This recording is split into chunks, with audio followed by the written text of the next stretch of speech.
as Dean Ackle had mentioned, I've been part of the Board of Advisors since, I believe, the past 12 years. One of the things that I saw in the past 12 years, first, things have changed. In 12 years ago, my cell phone was as big as this. A lot of things have changed. Technology, different things happen, even challenges across the world, economics, political things have happened. There's one thing that remained constant throughout the past 10 years, is one of the things that we do as part of the advisory board is we meet with many of the students. And then we start asking questions about different classes, and I wanted to try to come up with my own senior projects. And here, what I wanted to do is find out if you all, students, are wasting your time coming to this class, or really if there is any value for it. So what I did through very extensive statistical methods and high-end technology, put together the 10 reasons why senior projects are challenging. And this is back from the 10 years of discussions across many groups like yourselves. So, and they're not in real order, but projects are complex. You're looking at very difficult things that you're looking into. There are changes that happen throughout the project. Some of you think that Professor Marcus is the next coming of the devil. So part of what I was trying to do is find out if Professor Marcus is the next coming of the devil, or he's the best friend you've ever had. Then the right equipment is not always there. You're using makeshift things to get things done. You rely a lot on others. And you rely on technology, so software, talking to people out in industry. Data is not always available. You have to kind of make assumptions. There's many things that pop up that you never have thought of. Unforeseen conditions. The budget is tight, time is limited, and then you work in multicultural teams. When I look at this room and I looked at the past 10 years, it's almost a clear reflection of the United Nations. We got people from different parts of the world. Some, like me, have accents. Try to squint, try to understand what they're saying. Some behave differently. And like here today, many of you, like this group later on coming in to talk, they're nervous. They have to speak in public. So, what I wanted to try to do again, talk about one of our projects and kind of relate to see, and then throughout the slides, I'm going to bring back these 10 reasons and put them at the top of the slide. So when you see the numbers up there, I'm just trying to find out how many of these I can check based on things or challenges that we find on our project. So the project that I picked is a project that AMEC just delivered, is the design and construction of a national security university to train commissioned and non-commissioned officers. Some of you may say, okay, big deal, it's another project. Why is it complex?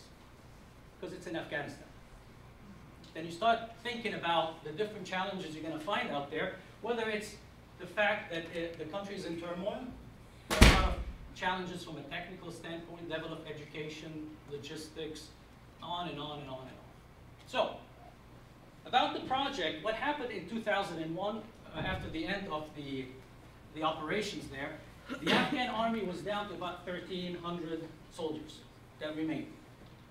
So, the Afghan government decided they're going to build up their military capabilities and take the army from 1,300 to 400,000 soldiers.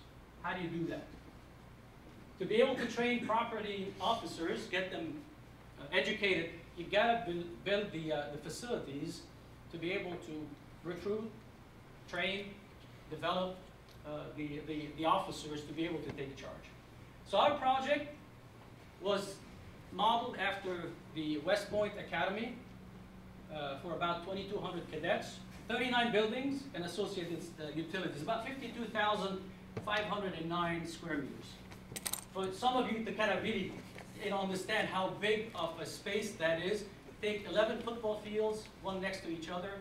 That's how much we needed to build, design and build, for about $93 million, and build that in about 2 years. Now, the type of facilities, think about wider. You're going to need classrooms, offices, but at the same time you need to house, you need barracks for male and female cadets, you need dining facilities, and also you need warehousing, industrial type of repair shops for equipment, and you need the utilities. You need power, water, wastewater, roads, sidewalks, etc. So the challenge is, how do you take the Afghan military from a guerrilla-style force to a regular army? A little bit about the location of the site, which is, I'll move a little bit to use my laser. This is up here, Kabul International Airport. To get to the site, we land in Kabul, we drive through the city of Kabul, all the way to a suburb. The name of the town is Karga, and Karga is close to Lake Karga that is a major supply of water. Now, requirements change during the project. You have Professor Marcus, we have everybody that is engaged in Afghanistan, whether it's all the way from the White House, setting policy, to the Afghan government, to the State Department, to the Department of Defense, and on and on. So changes happen almost on a monthly basis, depending on what happens. Whether it's the economy goes down, we need to scale back the project. If the incidents go up, we need to accelerate the completion of the project. So we're always faced with different changes to be able to keep up with the changes around us. Now let's talk about the site. It's about 1,500 acres. Just so you understand, it's about 10 times the size of the Widener campus. It's in a remote area. It's a flat piece of real estate surrounded with very challenging hills. One of the major things that are not typical that you cannot learn, I didn't go to school and learn how to do that, but we were responsible also for security. We had to secure about 8 miles of perimeter and make sure that while we do construction, we are keeping the public out, because it's a dangerous site, any construction site, but also you need the thieves out if they show up, and also some of the bad boys that don't like the fact that we're building a military academy in Afghanistan. The other piece of the puzzle is we had no utilities, no water coming in, no power, nothing that we would tie into. We have to build all of our utilities. And last but not least, the site is about a few miles away from the conversions of 3 major faults. The area is in seismic zone 4, which is quite significant. So any design we come up with, whether it's buildings or infrastructure, it has to be able to sustain the seismic forces that could be encountered there. First thing first, we need to put a perimeter fence. As I mentioned before, it's quite hilly.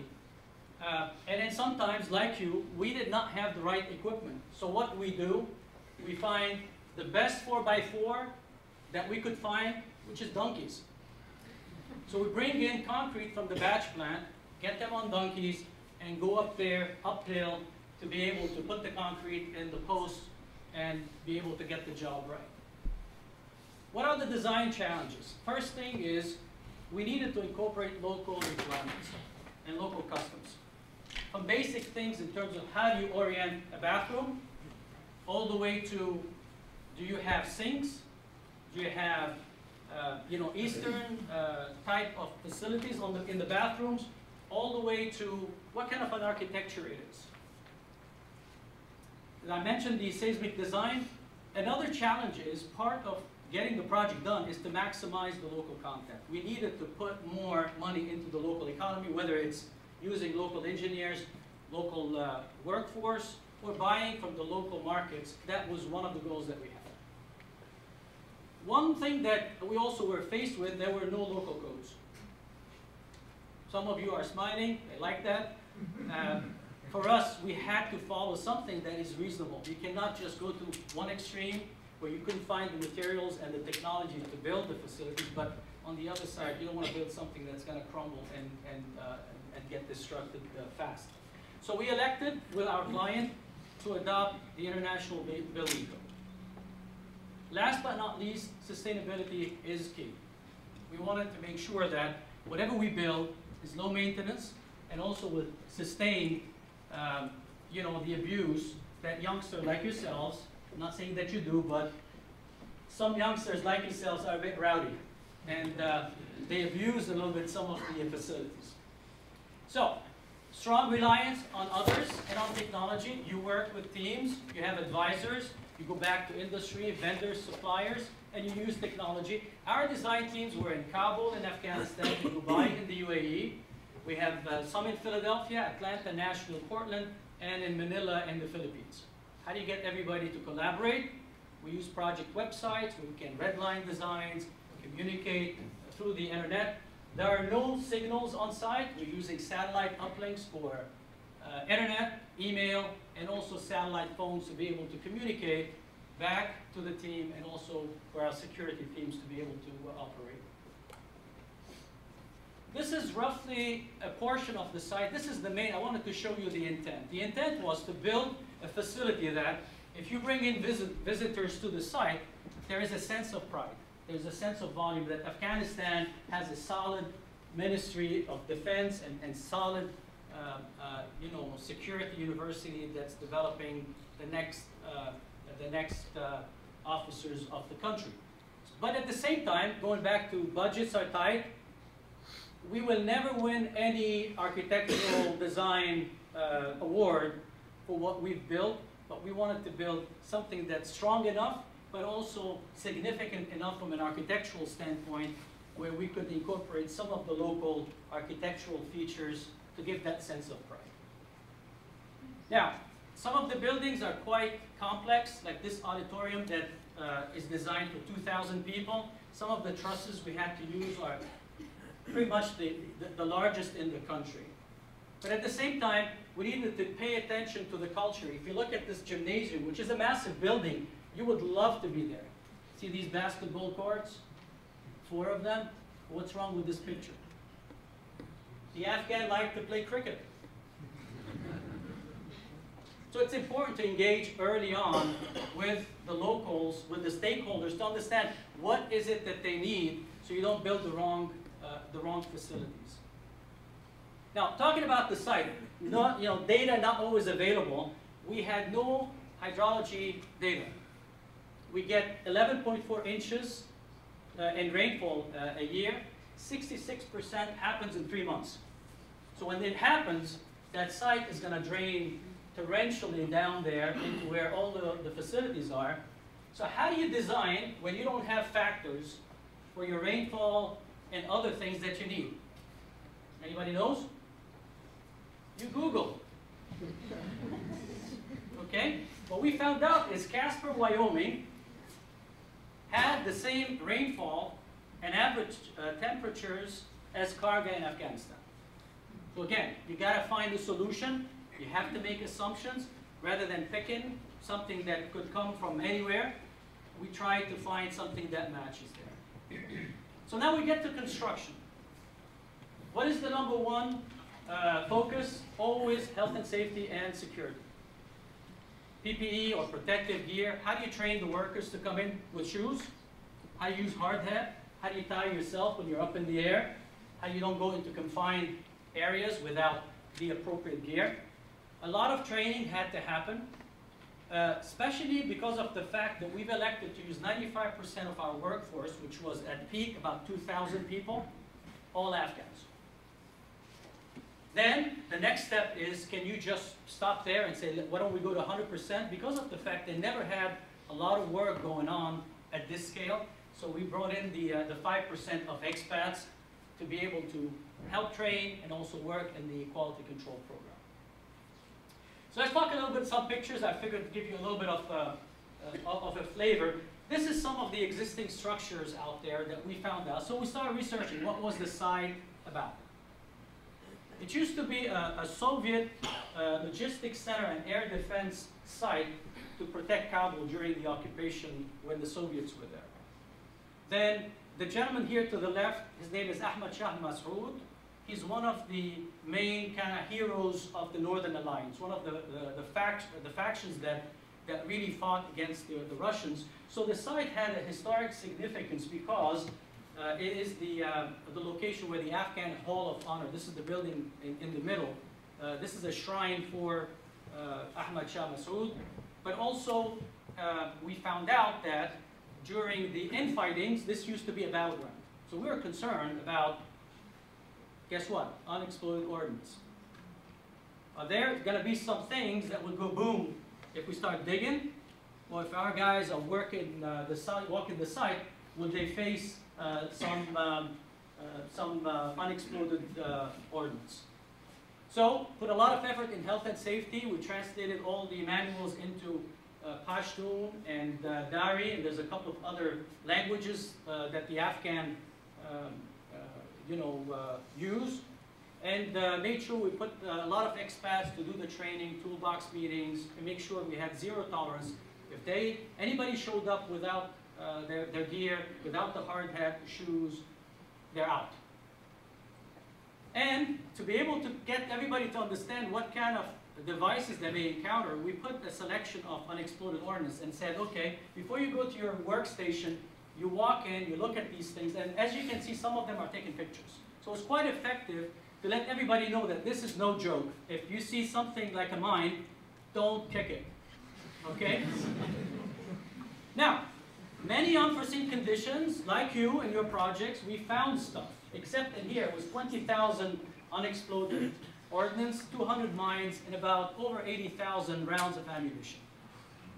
And this is the site. What you see, the red dots are clusters of things that we found. Try to phase the project now and schedule excavation, dig permits, all of these things. Obviously, you gotta be able to react to unforeseen conditions and find ways to work closely as a team with the crew that is removing these items to make sure they're part of the scheduling, they're part of the management. When you look at the management team, you don't know who's who. In this group in here, there's some good old Americans, there's some Afghans, there are people from the Philippines, others from different parts of the Middle East. The intent was to work together. How do you do that? As you can see in your teams, and sometimes your teammate thinks differently. They just act differently. They speak differently. So we trained everybody on the management team in cultural training. What does that mean? We train our people to think about others, not in the context of their own prison. You're not trying to see others how they compare to you. There's no right or wrong. This is not better or not. A pierced nose is not better or worse than a tattoo or a burqa or anything else you may encounter. As long as everybody takes the approach that you don't judge, you just say it's different. As long as you realize that we're not sending our people there to make friends or to project their personal, their political, or their religious ideas. All of these are great. You keep them to yourself, but when you're on the job site, you're working as a team member, and then you're not judging anybody out there. So we started doing the demolition and working closely with the UXO teams, and then started training the workers on how do you do, how do you use formwork, how do you, place concrete. In some cases that was under, we were doing night shifts. Some cases we were placing concrete in cold weather. How do you put in the right systems? How do you work seamlessly with our folks, with our quality control folks, to be able to build designs that were produced outside of Afghanistan? A lot of emphasis on health and safety, on coordination, on getting the right equipment. How do you get trains up to Kabul when there is no insurance? If you're going to transport a crane that could be $1 million from Dubai to Pakistan, and then you're going to go through the roads into Afghanistan, back to the job site. If that crane disappears or goes up in flame, there is no insurance that you can get. So how do you do that? It takes a lot of logistics, a lot of planning, a lot of coordination, and a lot of sleepless nights. Then the classrooms and administration building, just wanted to give you a flavor on how things would look like. Again, they're robust, they're quite, you know, sustainable, all the way to small details. Like people think about washrooms or bathrooms. Second story bathroom is something normal that we would think is a cool thing to have. Because if you have classrooms on the second floor, and you all know, you don't want to go down to the first floor to use the facilities. The only difference is from a cultural standpoint, it is normal in Afghanistan to plug the drain, open the water up to a couple of inches, put some Tide or whatever soap you want, you know, your favorite soap, and soak your uniform overnight in the bathroom, in the main area of the entrance of, you know, in the bathroom. Now, I don't care what bathroom you design or build in the US or anywhere else. If I put stagnating water of 2 and 3 inches overnight, it's going to find its way down. So what do you do to counter that? How do you design, you know, in a sustainable way? You turn that bathroom into a swimming pool. So we design them with membranes, so I don't care how long that water sits.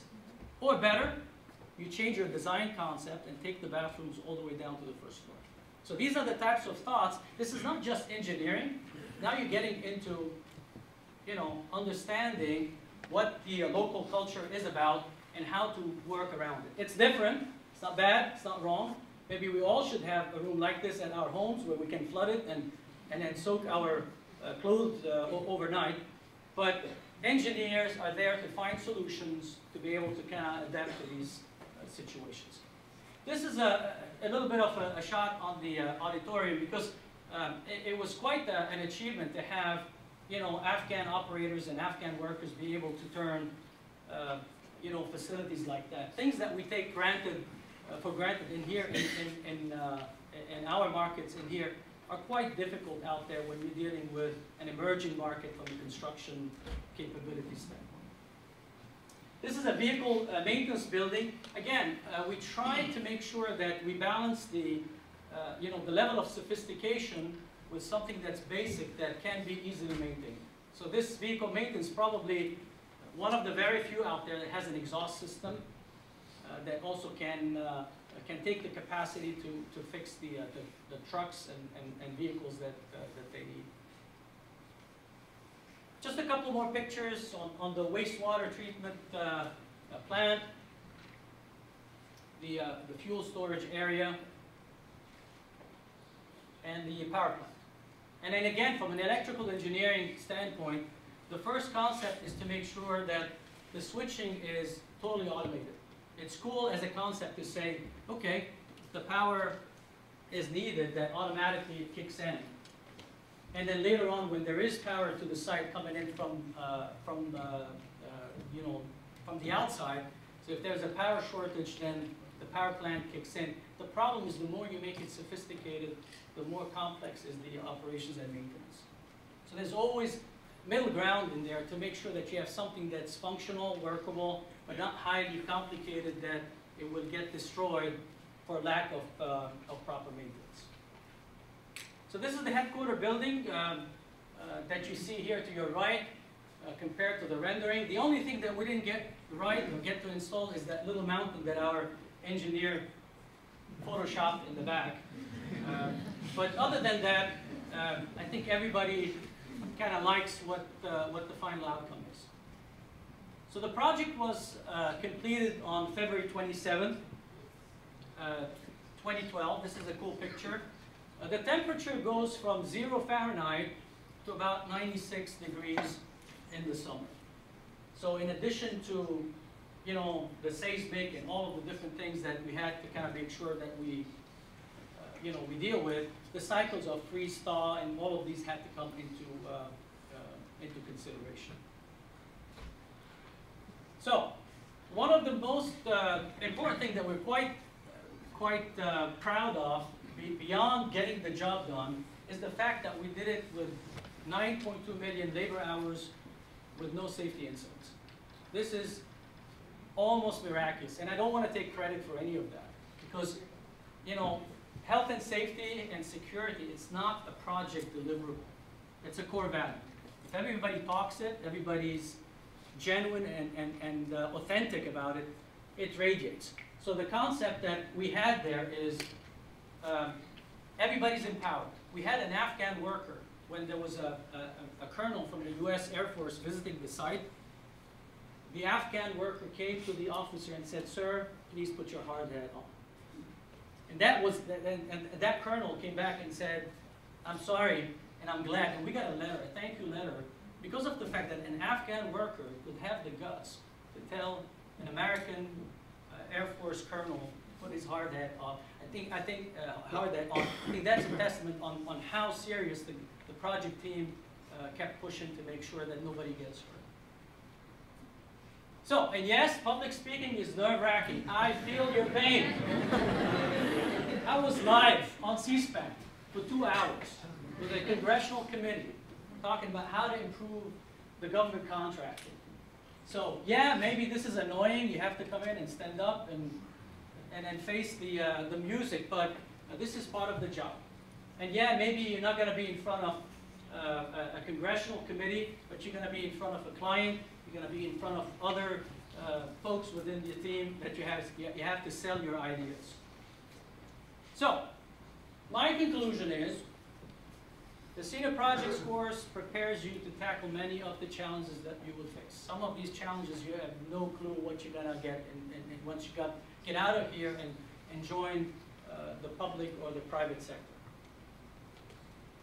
And I'd like to think that this class may be one of the most important classes that you've taken. Yes, and I understand there are changes. Yes, your advisor may not be from the same major. You may have a mechanical engineer talking about an electrical project, but the reality is the stakeholders that you will face in the future are not always going to be engineers, and they're not going to always be in line with your levels of expertise. And congratulations, Dean Ackel, for 150 years of excellence. What you have done has been tremendous, and the team on the faculty and the instructors, and this class has been tremendous. I've been watching over the past 10 years, and I also see the development of, how it's changing. It's being tweaked every year, on and on. And the fact that Dean Ackel is involved in the instruction also tells you a little bit, how serious he's taken this and how important this is, for your development. So with that, thank you for your attention. And for those that still think that Professor Marcus is still the next coming of the devil, I'd like you to change your mind. He's your best friend, and you'll thank him later on when you join the profession.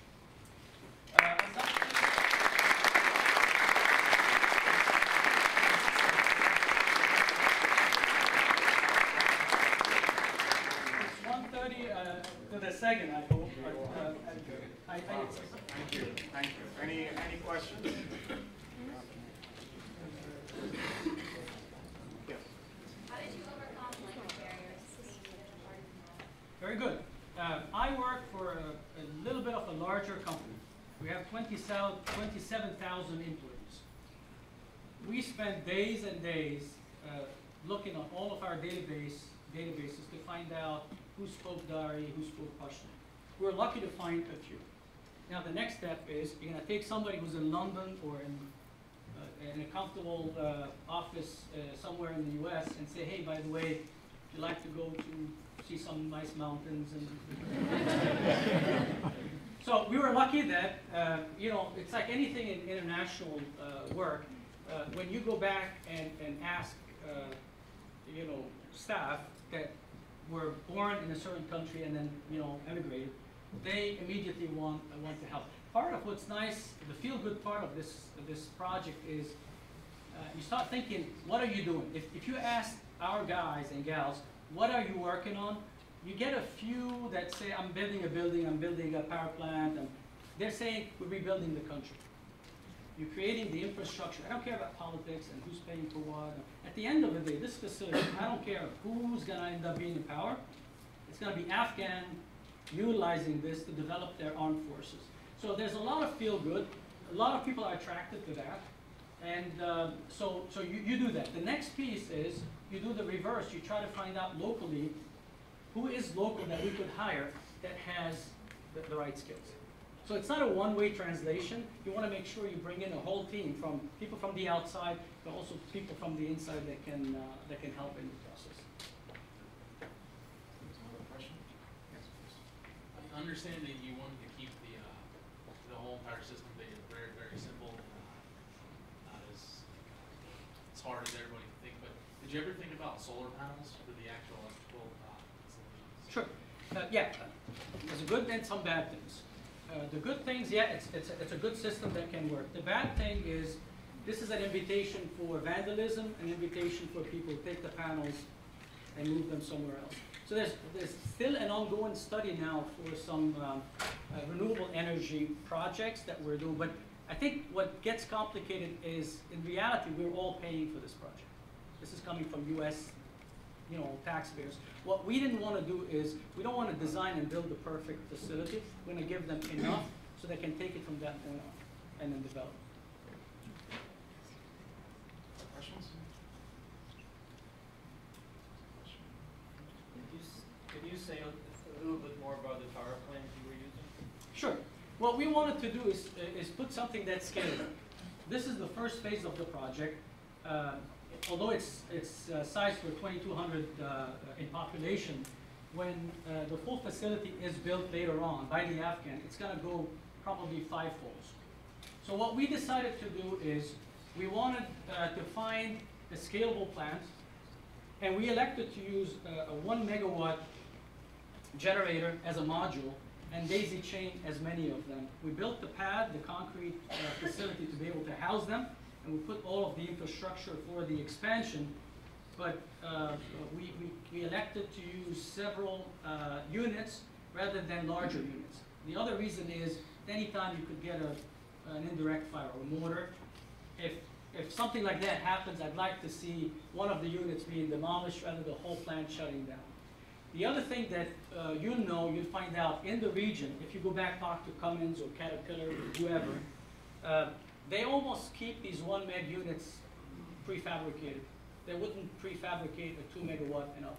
So we're thinking if something goes down easily, that a replacement unit can be bought and shipped and moved on trucks. So it's a combination of you balance economics, you balance complexity, but then also you balance security and an ability to adapt and expand. Is it a gas turbine or is it diesel? Diesel.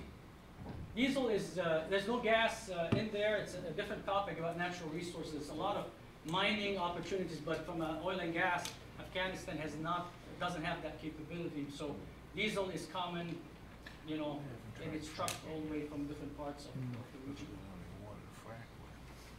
How close was that 9.2 million labor hours to your original estimate? We have a program called Beyond Zero, and unfortunately what we try to do is we aim for zero, and not just for zero and negative, meaning that it's not about the site being at zero incident. What we're trying to do globally is to try to go outside into the community and start training people around to improve the overall. Is it realistic? Absolutely not. I didn't mean from a safety standpoint, I meant the actual estimate for labor hours. Right, you had an estimate to go in there. So the labor hours? It's difficult because, to tell you, there was no set program from the get-go. This thing has been redesigned 3 times due to changes in policy, funding, and needs. All I can tell you is that at the end of the day, it was higher in the beginning, and then these facades had marble and arcades. It was something that would have won an architectural,